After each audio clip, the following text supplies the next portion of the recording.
Dengan pola-pola seperti ini, kita akan mengurai kemacetan. E-government itu gampang dan mudah. Selama kemudian saya baru sadar, oh begini ternyata. Nah itu yang terjadi sebagai peristiwa tenggelamnya Jakarta waktu itu.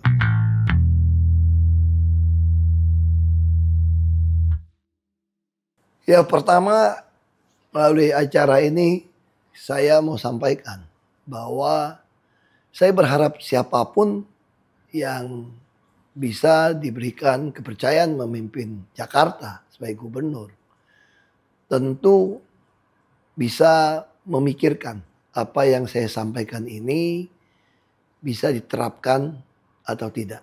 Tapi kalau bisa diterapkan tentu sangat baik. Ini sebetulnya adalah program-program saya yang belum sempat dilaksanakan waktu saya menjadi gubernur daerah khusus ibu kota. Bagaimana cara mengatasi kemacetan dan pembatasan kendaraan? Saya kira semua sudah sangat paham dari sejarahnya. Semua pasti mengatakan nambah ruas jalan, nambah kendaraan transportasi umum, nambah kereta. Tapi di sini saya bukan mau membicarakan hal-hal yang sudah disampaikan. Bahkan kajian-kajian transportasi di Jakarta itu sangat lengkap. Saya bukan mau sampaikan di situ, saya mau menyampaikan bagaimana caranya untuk bisa lebih cepat diimplementasikan itu semua. Misalnya, dulu saya bermimpi semua tanah-tanah miliknya Pemprov DKI itu dibangun super blok. Untuk apa super blok? Saya berpikir banyak sekali keluarga muda, pasangan muda, suami istri, kadang anak ya masih kecil. Mereka harus menghabiskan waktu 4 sampai 5 jam untuk kerja, pulang pergi. Ini membuang energi, membuat hubungan sosial juga tidak baik. Anak juga tidak punya waktu bermain dengan orang tua. Tapi mereka tentu tidak bisa membeli rumah di Jakarta yang begitu mahal. Di semua kota maju tentu harga rumah akan mahal. Karena itu pemerintah lah yang menyediakan apartemen sewa bulanan yang murah. Ibaratnya dulu saya sampaikan sewa apartemen seperti tinggal di rumah kos gitu ya. Harga kos. Nah dengan ada seperti itu mungkin di akhir pekan dia baru kembali ke rumahnya. Dia bisa menyicil uang dari leasing mobil, dari BBM, dari tol. Dia bisa pakai itu untuk tabungan. Jadi dengan cara seperti itulah kita berharap kendaraan yang masuk, yang bekerja di ibu kota, selain ada kendaraan umum, kita tahu ada LRT, ada MRT, itu bisa nolong. Nah yang kedua yang mau kita lakukan adalah parkir-parkir yang luas, yang murah. Bahkan sampai gratis kalau dia mempunyai tiket bus langganan.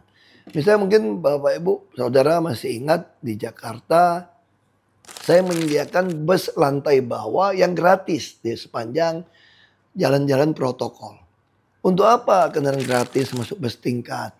Nah dulu konsep saya itu membangun di bawah Monas yang hampir 70 hektar gitu ya.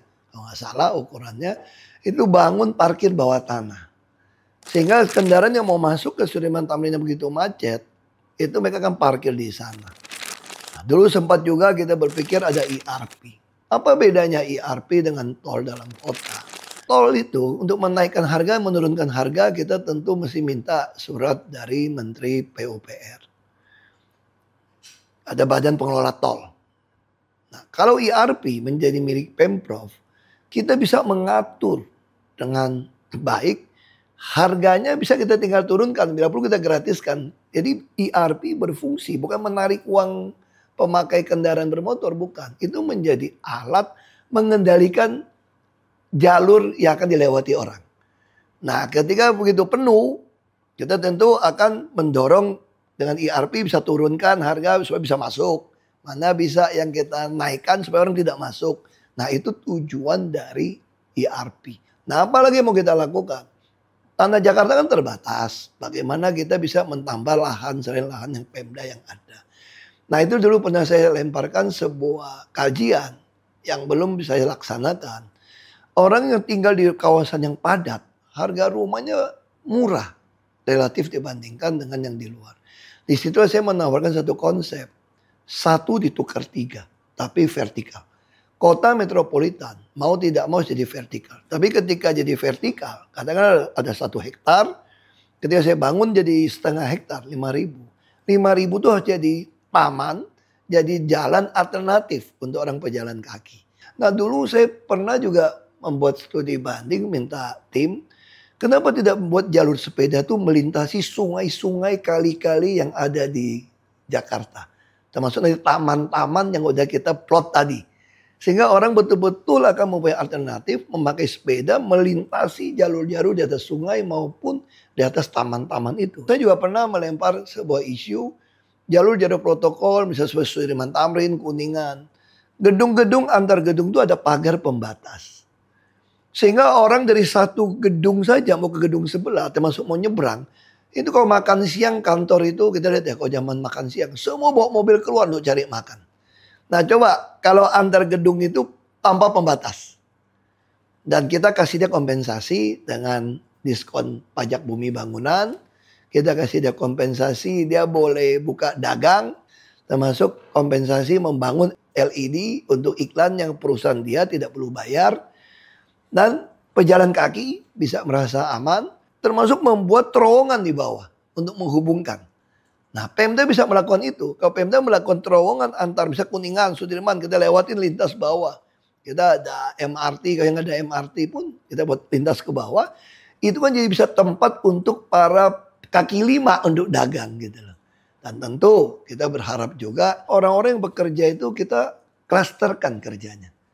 Misalnya contoh, dulu ada pasukan warna-warni. Mereka tuh diambil bekerja di wilayahnya yang masing-masing. Sehingga akan mengurangi transportasi. Termasuk para ASN ditawarkan kerja di lingkungan yang dekat rumah supaya dia punya waktu yang banyak. Nah saya yakin sekali dengan pola-pola seperti ini kita akan mengurai kemacetan di Jakarta ini. Bagaimana mengatasi banjir di Jakarta? Bicara banjir, ini sebetulnya sudah dikerjakan dari sejak zaman Belanda. Kalau kita melihat dari, mungkin saudara pernah lihat ya, itu kok di Gajah Mada Hayam Wuruk kok ada sungai ya. Itu sebetulnya sungai buatan itu, digali. Atau kita lihat di Ancol, di bawah jalan layang tol itu kok ada sungai yang panjang. Itu juga buatan, itu mengatasi banjir.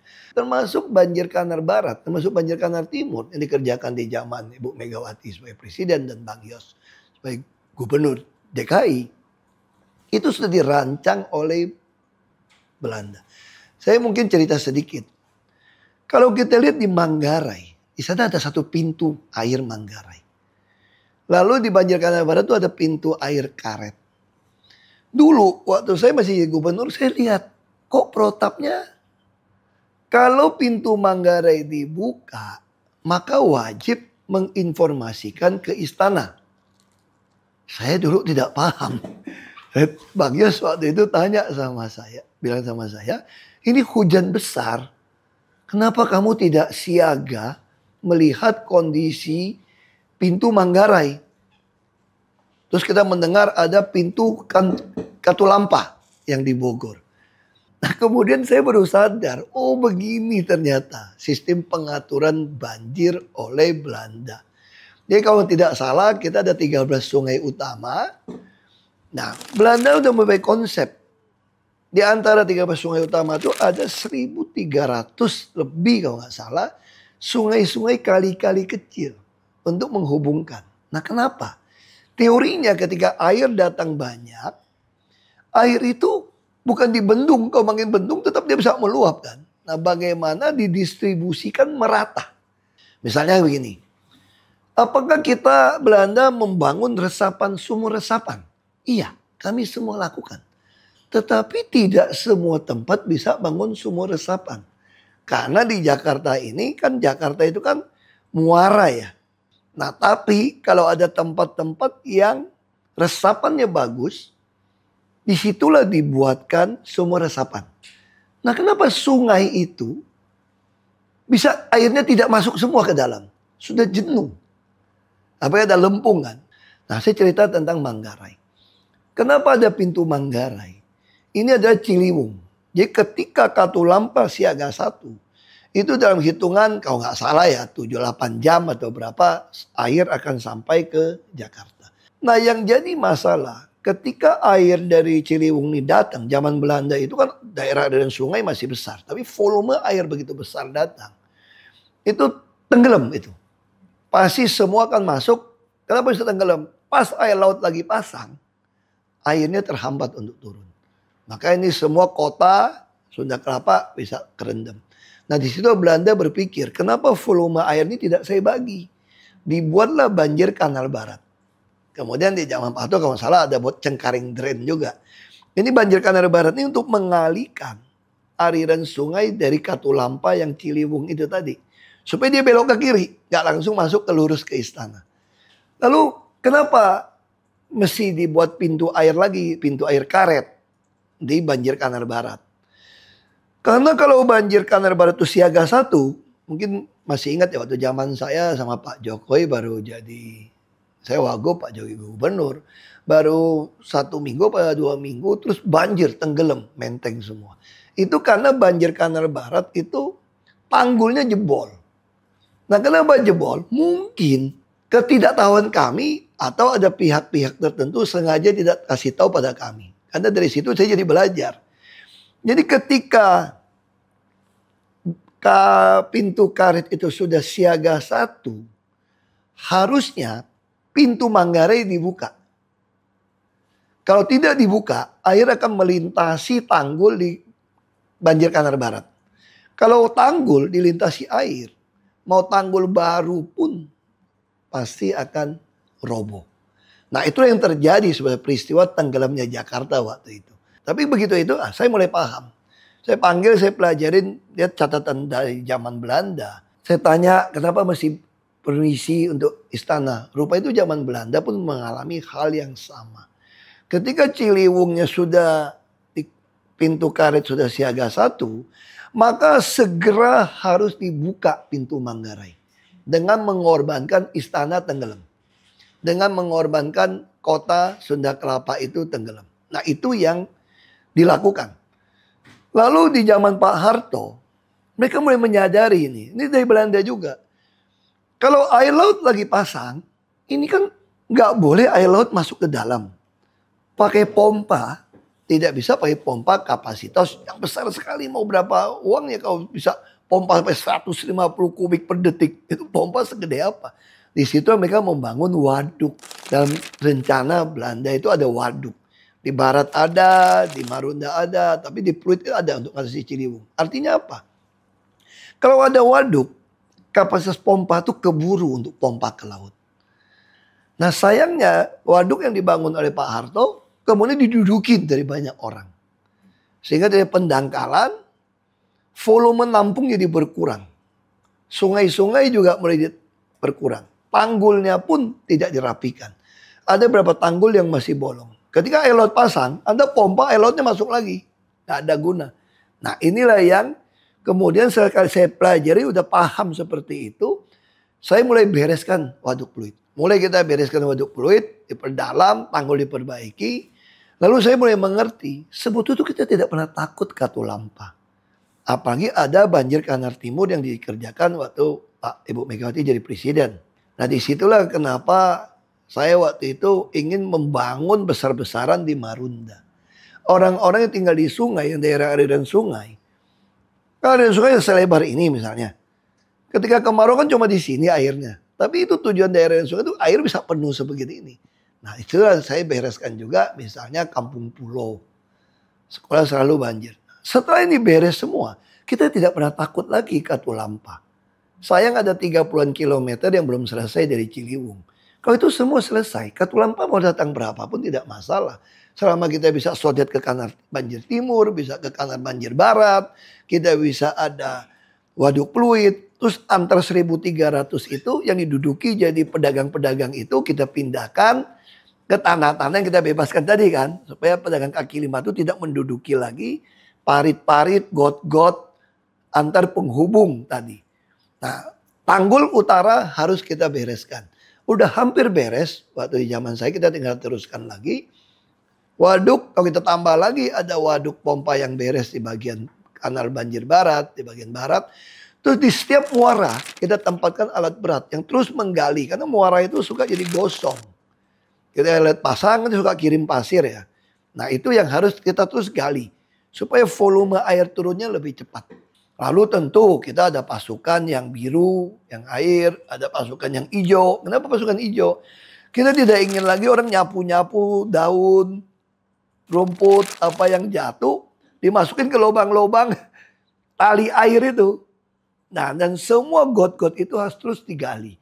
Nah, di sini kita terima kasih sekali pada pasukan biru yang terus menggali. Bahkan ada PPSU tiap kecamatan yang terus keliling. Hujan harus terus keliling. Tidak boleh ada genangan. Kalau ada genangan di jalan, artinya ada tali air yang bermasalah. Artinya ada got yang volumenya udah terisi dengan lumpur. Kita kalau cuci mobil saja di rumah, kita sering cuci mobil, got depan rumah tuh bisa penuh dengan pasir juga itu kan. Nah itu model itu yang harus kita terus bersihkan. Saya yakin sekali atasi banjir Jakarta, Jakarta pasti bebas banjir kok. Tidak akan ada masalah banjir selama tanggul, waduk, pompa-pompa, ada daerah selatan yang memang rendah. Kan air pasti dari atas turun ke bawah kan. Tapi kalau dia bentuknya mangkok, mau tidak mau harus ada pompa. Nah pompa ini harus dijaga. Mungkin kita masih ingat dulu tiap kali hujan. Tol di depan Citra Grand, di depan Universitas Tarumanegara, pasti banjir. Nah kenapa banjir? Terus dibilang mau tinggikan jalannya. Saya bilang kok tinggikan jalan sampai 1,8 meter, nggak salah 2 triliun. Nggak mungkin banjir. Ternyata begitu ganti ke Pak PU yang baru, saya minta dia tungguin. Ternyata telat menghidupkan pompa. Pompa kan kadang ada pakai listrik, ada pakai solar. Kadang-kadang mereka tidak hidupkan. Ada aki yang rusak. Nah ketika terlambat menghidupkan, jumlah airnya udah tergenang. Nggak bisa hidupkan lagi. Nah justru kita polanya, pompa harus jalan dulu supaya waduk kecil atau tempat tampungan kecil itu sempat kosong untuk nampung air. Nah, kita pernah Pasar Gemblong tenggelam, Sanggila tenggelam. Karena ada oknum yang memotong atau kabelnya rusak. Nah itu juga kalau diawasi dengan CCTV, semua pompa rumah pompa dengan CCTV. Sehingga ada bisa bukti, ada kejadian apapun. Saya yakin Jakarta pasti bebas dari banjir. Nah tinggal rumah bagaimana yang terlalu bawah, yang terlalu padat. Sampai jalan raya pun nggak bisa, mobil nggak bisa masuk. Terlalu padat. Ada genangan. Itu yang kita tawarkan. Anda mau nggak tinggal punya apartemen? Anda kalau punya rumah 100 meter persegi, kami akan berikan Anda apartemen jadi 300 meter persegi. Ya kalau satu unit apartemen 50, Anda dapat 6 unit. Hak milik Anda bisa sewakan, bisa jual. Nah itulah cara-cara mengatasi kepadatan Jakarta sekaligus mengatasi banjir dan macet. Ini saling hubungan ini dua. Coba Jakarta kalau hujan besar, langsung macet di mana-mana. Nah itu cara untuk diatasi. Saya kira itu pandangan saya sekali lagi. Kalau ada yang punya usulan lebih baik daripada ini, ya silakan Anda terapkan. Yang paling penting bagi saya bukan kajian-kajian. Kita tahu terlalu banyak. Yang paling penting Anda berani eksekusi nggak? Kadang kita tidak populer. Tapi demi untuk Jakarta lebih baik, popularitas itu tidak penting. Hanya sementara kalau popularitas hanya pencitraan. Bagi saya yang paling penting adalah melakukan eksekusi sehingga kita meninggalkan legacy. Bahwa yang kita kerjakan itu ada. Demikian pendapat saya. Bagaimana pendapat Bapak tentang nonaktivasi IKTP Jakarta bagi warga Jakarta yang berada di luar Jakarta? Dalam hal ini memang saya tidak tahu apakah ini kebijakan secara undang-undang atau kebijakan sepihak oleh Pemda. Nah bagi saya jauh lebih penting adalah domisili rumah kan.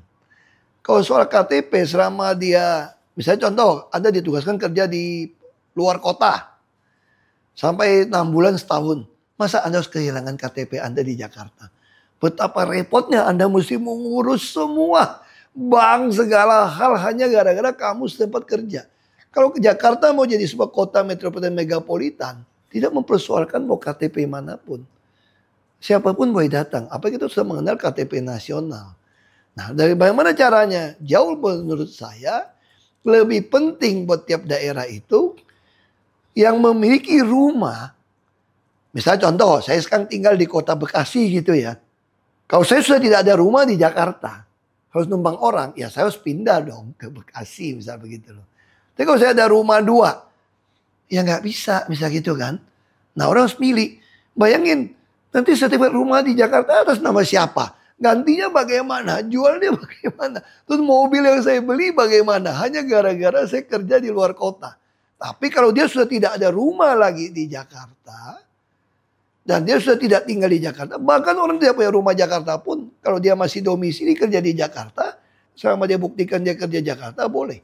Apalagi saya mengusulkan tadi, orang yang tidak punya KTP Jakarta pun, selama dia kerja di Jakarta, bisa menunjukkan dia adalah pegawai yang kerja di perusahaan di Jakarta, yang berkantor di Jakarta, itu dia boleh tinggal di apartemen sewa yang murah yang dibangun oleh Pemda untuk mengatasi kemacetan tadi kan.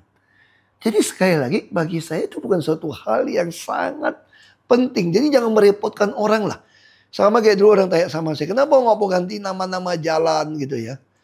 Waduh kalau saya ganti nama jalan, aduh, repot banget gitu ya. Orang mesti ganti cap surat. Semua surat itu menambah biaya, menipiskan kantong orang Jakarta gitu. Kita fokus saja lah apa yang membuat perut kenyang warga Jakarta, pikirannya tenang, otaknya penuh gitu ya, sama dompetnya penuh. Itu aja kita fokus. Jangan hal-hal administrasi akhirnya membuat terjadi oknum pungli memanfaatkan. Ada maklar yang membantu mengurus itu semua. Nah itu yang saya pikir.